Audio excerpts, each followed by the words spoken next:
পূর্ব মেদিনীপুরের পাঁশকুড়াতেও আক্রান্ত কমিশনের কর্মীরা। এক্ষেত্রে আইএসএফ এর পতাকা খোলায় হামলার মুখে পড়তে হয় তাদের। পাঁশকুড়ার রাধা বল্লভ চকে কমিশনের 2 কর্মীকে মারধর।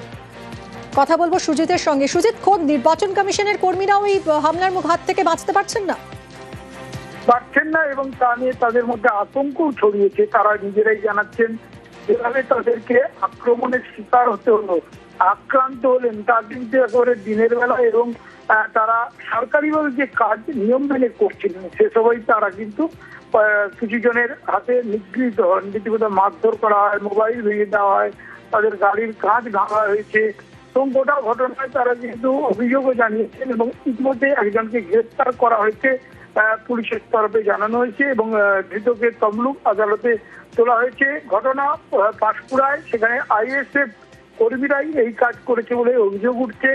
ইতিমধ্যেই একজনকে গ্রেফতার করা হয়েছে জানালাম এবং আহতদের চিকিৎসার পর হাসপাতাল থেকে তারা বাড়ি ফিরে গেছেন, কিন্তু তাদের মধ্যে আতঙ্ক রীতিমতো রয়েছে। তারা বলছেন যে সরকারি কাজ, নির্বাচনের কাজ করতে গিয়ে যদি এভাবে আক্রমণের শিকার হতে হয়, আক্রান্ত হতে হয়, তাহলে তারা সাহস পাবেন কি করে।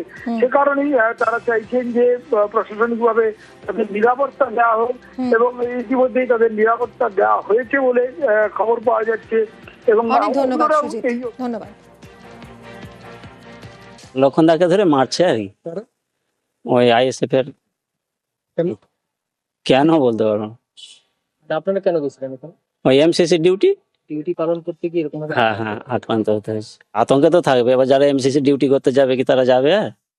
আমরা ওই পতাকা খুলতে গিয়েছিলাম আর কি, হচ্ছে এমসিসি সেলের ওখানে কয়েকটা ওই আইএসএফ এর পতাকা ছিল আর কি, ওইগুলো খুলতে গিয়েছিলাম। তো ওখান থেকে কেউ একজন এসে কেন আমাদের পতাকা খুলছে এই নিয়ে আমাকে মারধর করলো, গাড়ির কাঁচ ভেঙেছে। আর আমাদের আরেকজন ছিল, তার মোবাইল ভেঙে দিয়েছে কাড়িয়ে।